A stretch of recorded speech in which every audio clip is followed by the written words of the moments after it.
Hello and welcome to Enlightened Empaths, your community for the spiritually awakened, where we discuss, explore, and connect with fellow empaths, healers, intuitives, and seekers.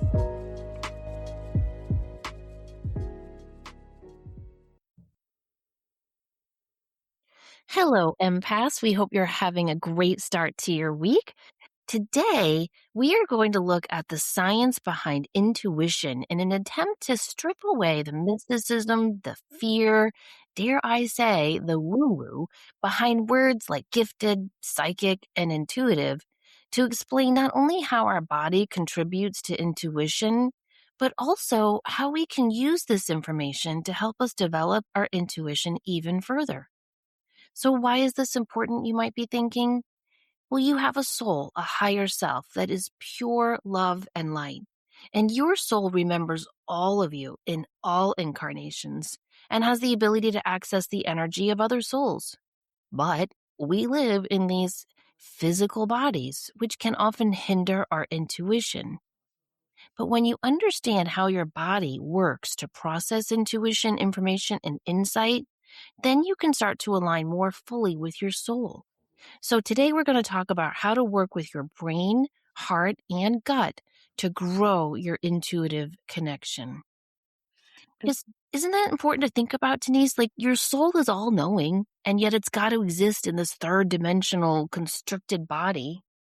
Right, and how many years have we heard mind, body, spirit? You have to integrate. You have to live in all three worlds. And that's what we're going to talk about today is that it is about trusting your brain and your heart and your gut and blending the three of those together to really not only bolster your intuition, but to, I think, find the way that you're best wired to make a stronger connection to divine.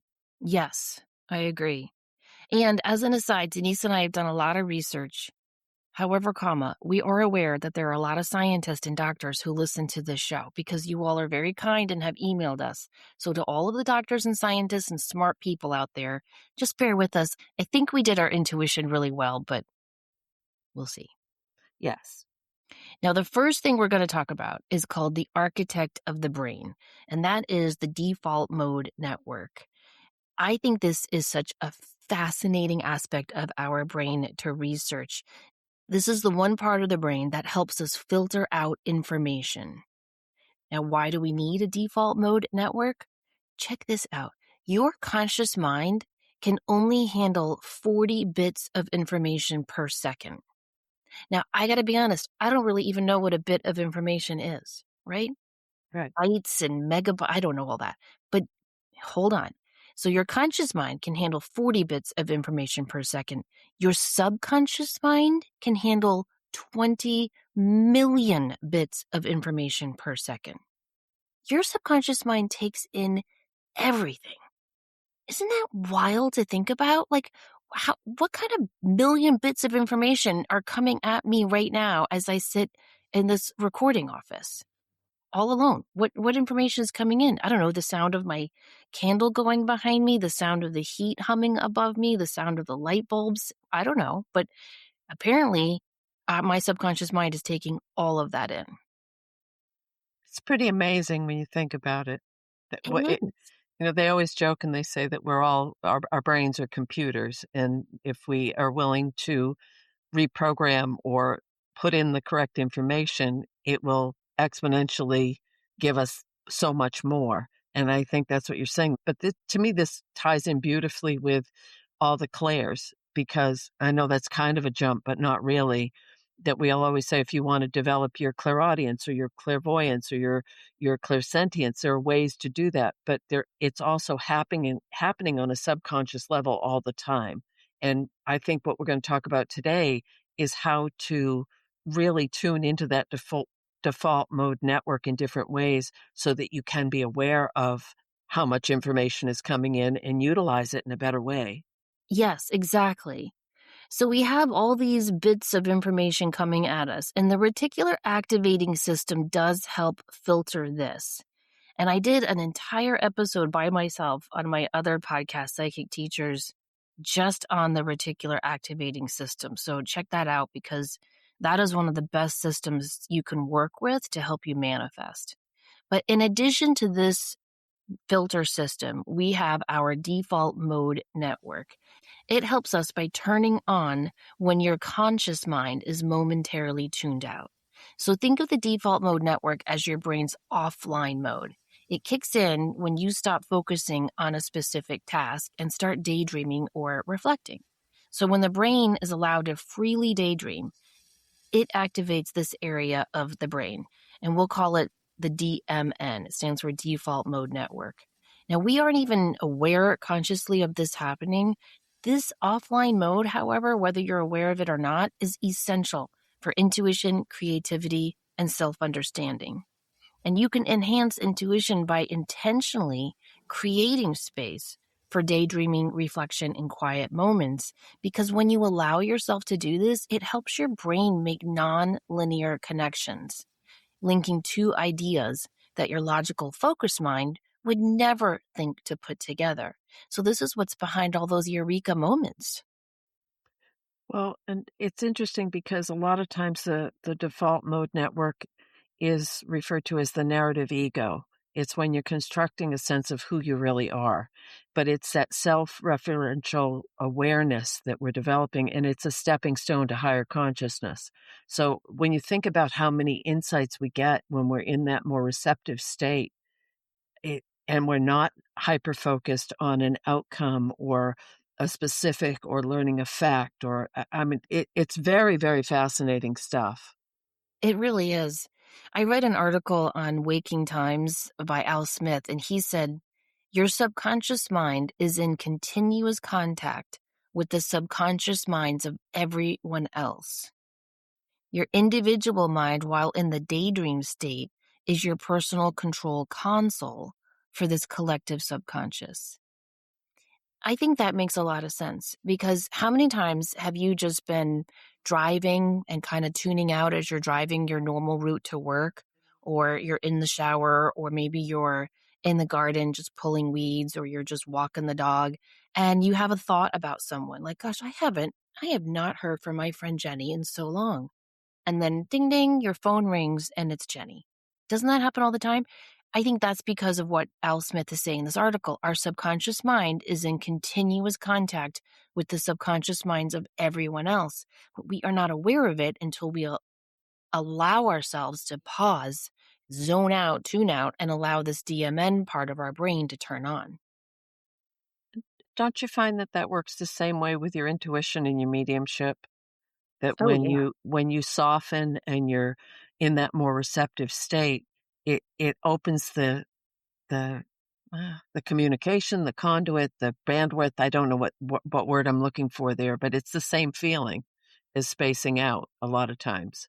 Oh, it totally is. Yeah, that's why we hardly ever remember what we say in a reading. Right. So when we let ourselves daydream, it also helps the brain make unexpected connections between memories, thoughts, and feelings, which can lead to new insights that our logical brain can miss. So rational thinking can only use what you already know. But when we daydream, it loosens that boundary, which allows your subconscious to come up with hints or insights that help make sense of complex situations. So I think that's a really great thing to think about when you're trying to come up with an idea or insight or make a decision. You know, we get a lot of emails from people saying, I'm intuitive for other people, but I'm not intuitive for myself. And I totally resonate with that and I get that.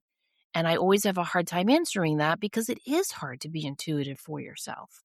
But I have a couple of strategies for that. One of them is this, doing these types of things, allowing yourself, like I always tell people, write down a question that you're trying to get an intuitive answer on for yourself. And then tuck it under your pillow when you go to sleep, read it every night for 2 weeks. You should get an answer in your dreams at the end of those 2 weeks. But you can also write your question or problem or decision down in your journal and then just walk away from it, leave it, and just let your subconscious do the work of that. Because remember, your subconscious mind cannot handle an unanswerable question. So you might not be aware of it, but it's going to be reaching out to the collective unconscious of everyone else to find an answer for you. And if you're constantly moving, going, doing, thinking, processing, your subconscious mind is banging on a locked door. This is why it's so important to give ourselves those moments of doing nothing. Incredibly important. Incredibly, incredibly important. How many times have you and I heard meditate, meditate, meditate? But there's actual science to support that people who meditate long term are able to step more fully into that connection, and they're able to access it default mode network with physical, mental, and spiritual improvements in their everyday life. It's found in people in non-dual or mystical states, and then plant medicine, psychedelics, psilocybin, that's another whole start. But it's that flow state place because you're stepping away from ego, or I guess decentering would be a good way to describe it, because for that one split time, you're making yourself, you're really, really focusing on your inner world, which allows you to make that connection. We're so bombarded when you were talking about the bits of information coming in, we're constantly this, and it's more and more and more every day.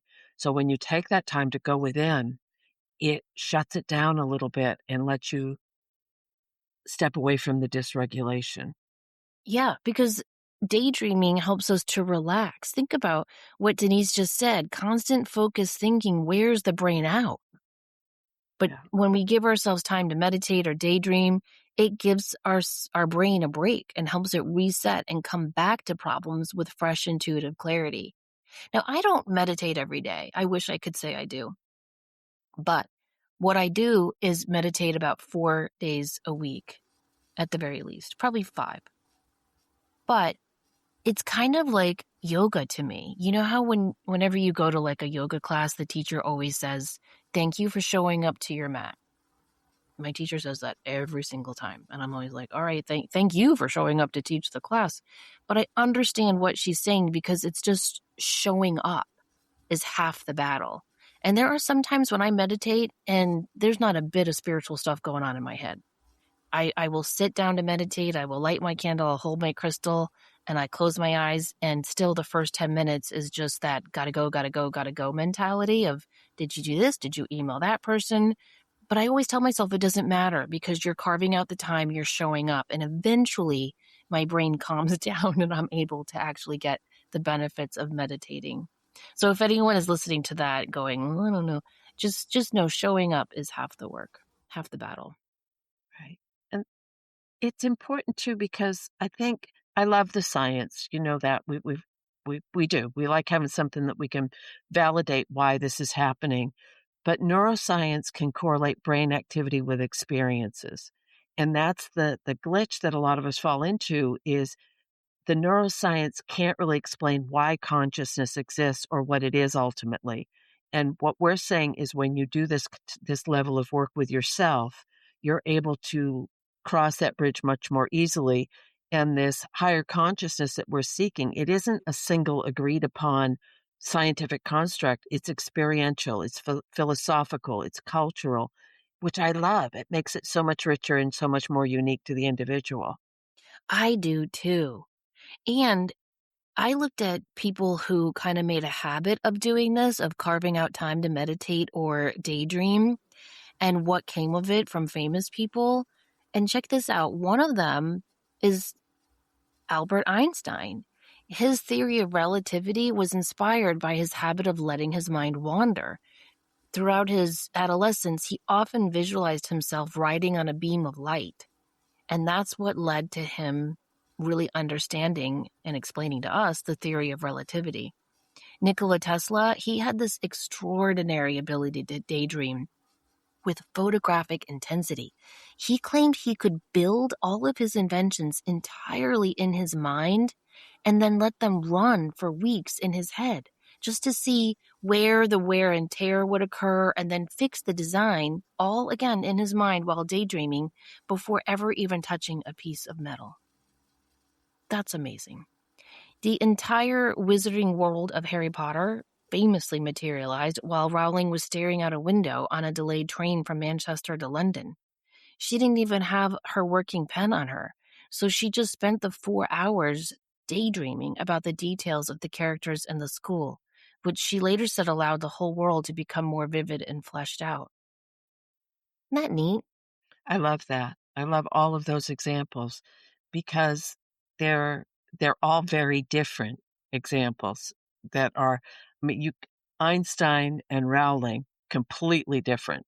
Different focus, different mindset, different experiences, different generations, but they use the same technique to bring through the information that was meant for them. Exactly. Exactly, and we can all do that too. Do you wanna talk about some things people can do for that, or do you have other things you wanna say before we get to the exercises? Well, I think that, the beautiful part of this is that you've mentioned it a lot, the deliberate daydreaming and just letting yourself space out sometimes. Not, when it to me, this is when the insights come. I'll be walking the dog or I'll be driving and don't have any sound on, and all of a sudden a solution will come in or a thought will come in or, "Oh, I never thought about it that way." I think we're allowing our brain to have a rest from trying to find a way to process and set a goal, task analyze. This is linear. And that's when we get the other aspects of it becoming a much more richer experience when we're not trying to force it. Yeah, and that's why I'm increasingly worried about our addiction to the phone, Yeah. because it's preventing those moments of daydreaming, you know? I mean, I know you're really good about not forcing yourself, but not looking at your phone or TV or listening to anything, but I think most of us, it's always right there. Like, I always have to have my phone with me just because, I wanna if my kids need me, I wanna be there. But the flip side of that is if driving in the car and I'm at a stoplight and, I get a text, I'm gonna pause while I'm at that stoplight and glance at it instead of looking out the window and letting myself daydream. Well, I think it's Pavlovian. It is for Yes. me. Yes. Ugh, It's because something so damn important's gonna I'm come through on that bing. I better grab the phone. I know. I hate that. So we gotta force ourselves away from that. So deliberate daydreaming is one thing you can do, where you just schedule short periods each day to let your mind drift, staring out a window, taking a walk, or just sitting in silence. This strategic mind wandering gives your DMN space to connect ideas and generate new ideas and insights. And then, of course, there's journaling and reflection, writing stream of consciousness or morning pages, or just reflecting on your day helps the DMN process experiences and strengthen intuitive connections. That reflection in the morning or evening is actually connected to better dream recall, too. And I wonder if this is why. Oh. Yeah, one of the things you can do if you want to help yourself remember your dreams, as you're laying in bed, instead of going over your day from beginning to end, like I woke up and I let the dog out and then I brushed my teeth no, you do a reverse reflection, right? So like I just brushed my teeth, then I put my pajamas on. Before that, I emptied the dishwasher, then I watched this show, then I read that book, then I cooked this dinner. You do a reverse. And for some reason, that's supposed to help you remember your dreams better. Isn't that interesting? It is interesting. Do you think it matters if it's be because I do the morning pages, but I don't have great dream recall. I wonder if I did something in the evening before I went to sleep, if it would make a difference with the dream recall. That's what they say. They say that the 2 hours before you fall asleep are the most important for dream recall. Oh, well, that's Yeah. good to know. Yeah. Yeah. So if you're, watching TV or if you have a lot of blue light stuff going on, a Wi-Fi router, a TV, and a Alexa thing in your bedroom, that is all going to inhibit your melatonin production, which is going to kinda mess with your dream recall. But if you spend those last 2 hours reading quietly or praying or meditating or journaling, that's going to definitely help you not only sleep better and have better dreams, but recall them more easily too. Okay, I know that this is not the focus of the show, but I get that, and because my mind gets so squirrely, I'll wake up, I'll have the dream, and then poof, my mind gets going so fast that I lose the dream. Is Yes. how do we circumvent that? Because I think That it's all connected with what we're talking about. I think it's all connected too, and I think the best thing people have said, and it's helped me tremendously, is just getting into the habit of writing your dreams down in the morning. And if you have a little bit of a memory, but not a lot, it's almost like a gossamer thread. Like, try to hold that, but don't pull it. Okay. Do you know what I mean? Like, if you're like, I know I dreamt about, I don't know, Princess Catherine last night.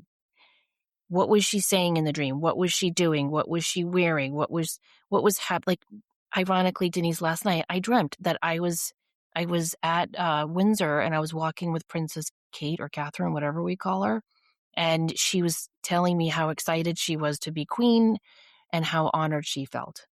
Isn't that random? That's a fun dream, though. Yeah, she was very lovely in the dream and very sincere. But anyway, if you just remembered that you were walking with her in the dream and nothing else, and you tried to force yourself, like, what was she wearing? You'll lose it. But if you just focus on what you do remember and then kind of just let that be, often as you get in the shower or you're washing your breakfast dishes, it'll download into your consciousness. Good to know. Yeah, it Yeah. helps. Okay, something else we can do to activate the DMN is do some mindful movement, like walking, stretching, gentle exercises. A nice sun salutation in the morning definitely helps activate the DMN and promotes creative thinking. Of course, we talked about meditation and relaxing, but also limiting any overstimulation. So try to avoid constant input, like always listening to podcasts or checking social media. Try to give your brain some space, some blankness from all the noise and chaos going on around you. And then there's something called the 10-minute stare. I don't know that I could do this, Denise.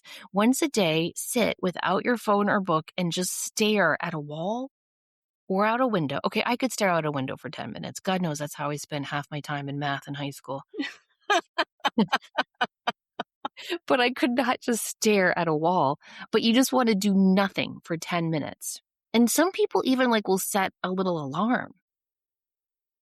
Okay, I'm gonna interject here because I think as these are all wonderful, and yes, when you were saying stare into space, I was thinking about that's a driving game of mine is I'll watch people going in the other direction and count how many are driving with their mouth hanging open, just staring into space. Anyway, the but we these some I'm sure there's some people listening saying, "Yeah, you've said this, we've heard this, we know this, we need to meditate, we need to journal, we need to have mindful movement." But the reason we're bringing this up is because these changes in doing this reliably accompany that expansive state of awareness. And so if it feels repetitive, this is just we're backing it up with the science of what this really does because this is where your consciousness is created. We can't say that it is created there, but it's a catalyst too, I guess would be a better way to put it. And I think that that's really, really important because we're trying to figure out how how does all of this stuff actually work? And these are the methods to do it. Yeah, these are. And I don't like labels. I really don't. Like, I don't, call your higher power, God, goddess, creator, universe, whatever. I don't really even like the label of subconscious, because is it our higher self? Is it all that is? Like, what is it that we're connecting with when we allow our brain to kind of momentarily shut off for a little bit? I Well, don't know. I don't think anyone really does. I mean, scientists are still arguing, does the brain create consciousness, or does consciousness create the brain? So we still have a lot to understand. But what I do know is that there is a collective something that we can all tap into. And when we learn how to do it, it strengthens our intuition. I- I'm going to take this in a little bit different direction because as we were both researching different aspects of this work, and I thought, well, what about meditation and using plant medicine or psilocybin or psychedelics, which are very, very, very popular right now? Because basically they are doing the same thing. They overlap, but they're not the same thing. They're not equivalent. It's like taking two different routes through the same mountain range. Is you're going to end up someplace, but you're not going to be on the same road or the same route. So with meditation, it's a gradual regulation of this default mode network. You get more metacognitive awareness. The thoughts are happening. It still functions, but with less personal identification. And with long-term practice, the changes can become more traits. They become routine. They become so it's a softening. It's a very softening with the if you I'm going to just clump all of those things I mentioned under a psychedelic. There's a rapid dramatic disruption of this default mode network coherence, and it increases your global connectivity, everything talks to everything kind of a thought, but it often produces a really sudden ego dissolution. So if you're using uh, self-regulating your default mode with meditation, with practices, with all the things that Samantha just mentioned, it's going to be a softer process and a slower process. And but with the psychedelics or the plant medicine or whatever, you're also talking about control versus surrender. So in meditation, you're training attention, you're training equanimity, you're staying oriented with I'm meditating. Your insight becomes the container and you can, adjust through practice the intensity of it, and that builds the capacity for a stronger connection. Whereas with the psychedelics, the surrender is y y it's non-optional once the experience begins.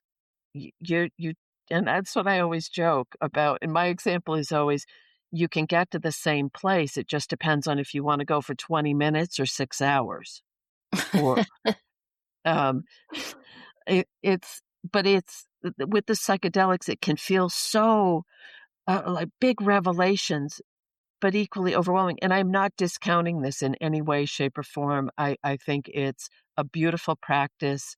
I just think that be aware of the differences in what it's doing with your brain, and the experience happens to you, and I'm sure people that have had this experience to say, "No, no, no, it's me, I'm happening." But just as far as we're talking about the default mode network and the brain chemistry involved, it can produce these breakthroughs, and for some people, it will lead to integration, but for some people, it just gives them the breakthrough. Does that make any sense? Yeah, no, it does. I find all of that fascinating. Have you read The Immortality Key? No. It's all about the ancient uses of psychedelics and all of that stuff. It's really, really cool. But I gotta be honest, I live in the South. I'm surprised CBD oil is legal here. I mean, there's no way. I wouldn't even know how to microdose a mushroom, whatever else you're talking about. Okay. So just as a heads up, there is someone who is running psychedelic retreats, probably about let me do my travel math here. I would say within 90-minute drive of where you are right now. Get the hell out of here. I am not getting the hell out.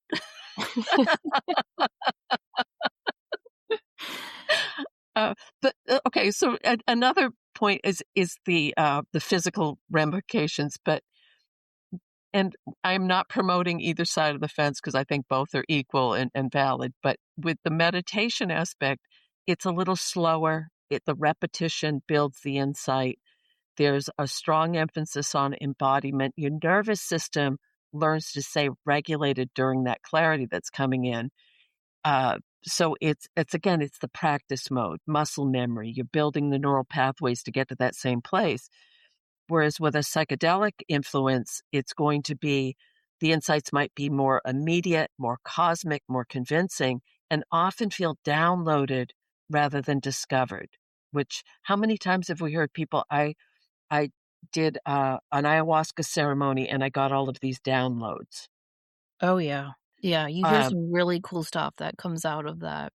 and one caution or one thing that has come up for a lot of people that have done these is I understood everything, but nothing really changed. So personally, I think not no advice, promise, is if you are going to go with a plant medicine or ayahuasca or psilocybin or any of those things, and microdosing is different than full on ceremony. We're talking two different animals there. Be aware of the other aspects And I would my gut feeling is complement that with these other practices. Yes, and I don't wanna sound like Nancy Reagan, but let's not promote drugs necessarily right now.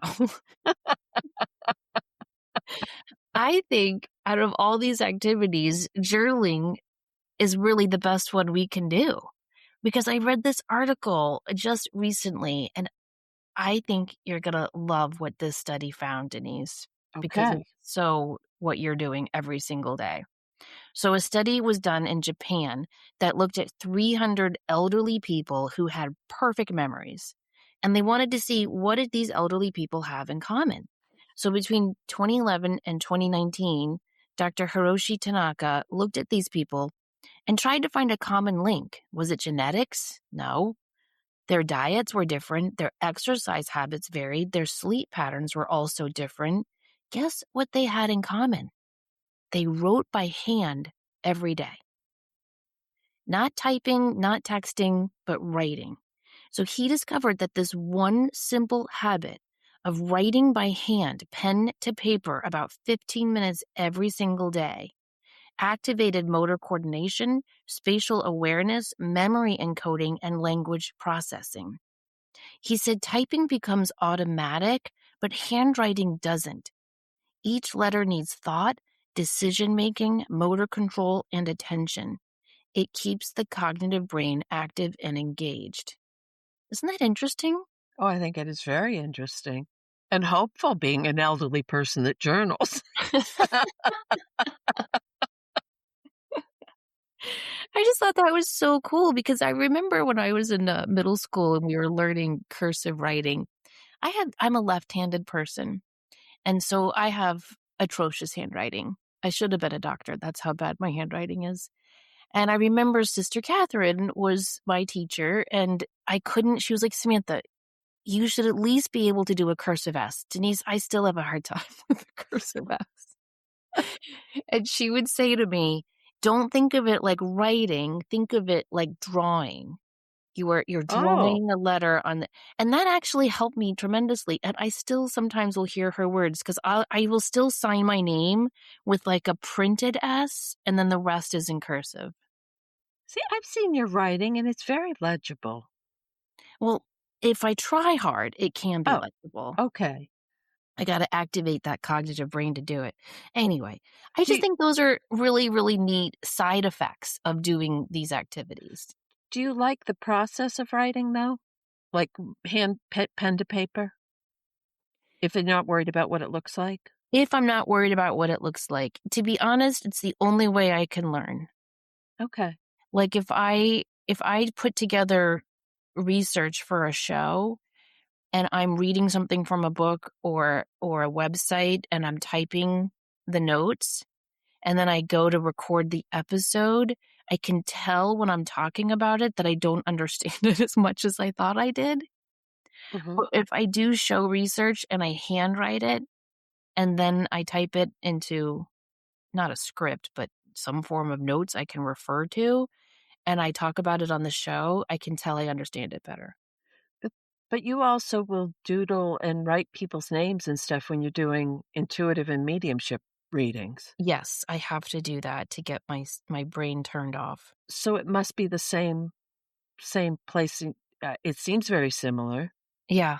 My brain is just very active, and I think if you all listening out there are thinking, "Yeah, I have an overactive, overthinking brain too," I think learning some of these techniques we're talking about are more imperative for you than the average person in terms of awakening your intuition. You know, John Edward he doesn't really practice Catholicism anymore, but when he was starting out, he would prepare for a reading by saying the rosary. And I was thinking about that as we were putting together these notes because I still will say the rosary, frequently. I enjoy it. I don't do, for any Catholics out there, it's a whole involved thing to do the rosary. There's the glorious mysteries and the sorrowful mysteries, and you say different ones and reflect on different. I don't do that because then my brain does get engaged. I just do the 10 Hail Marys on the 10 beads and the Our Father and all that on the single beads, but I don't think about the other stuff. And I think it's the same.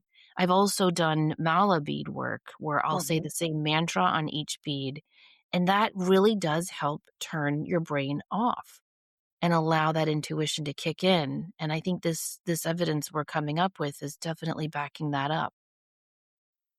It's exactly what it is. It's all the things that we've been talking about, doing that repetitive, shutting your brain off just in I that's how I pray the rosary as well, is I do the basic no bones rosary. Yeah. No, no, whatever it is. I guess that didn't I wasn't being sacrilegious with that. No, Um, I'm not either. It's just a lot, and then I get out of the mystery. I used to belong to a rosary group, and, I remember I'd have to, like, look at the book. It's okay, it's Wednesday. Is that a sad day or a glorious day? And I would just get 2, and then you have to think about the gospels of when he was sad, and I didn't like it. but this is I love that you brought up the mala beads too because it's not specific to rosary beads or mala beads. Every culture, every people, every place in the world has something that's repetitive that they've done in ceremony. Every single real yeah, my sister is Greek Orthodox, and they have these beautiful, really cool bracelets they make with these big beads, and the beads move, and there's, like, a little tassel that dangles down, and they say different prayers on those beads. The Episcopalians have their own rosary. There's literally I don't think there's any religion that doesn't have some form of prayer bead, and there's something about that repetitive motion. They've proven that it slows your breathing, it slows your heart rate, it helps with, cholesterol, blood pressure. Again, it's old. People have been doing this for how long now? Yeah, Set generation after generation after generation. So sometimes going back to what's always worked is a good way to look at it. If exactly. um, are they teaching cursive writing again? I thought I had read something that they were bringing it back. I think only parochial schools still teach it. Okay, Yeah. but We just have a to secret language that the young people don't know. But I wonder, how are they signing their checks? well, now you can just take a like a picture of a check and it pew immediately goes.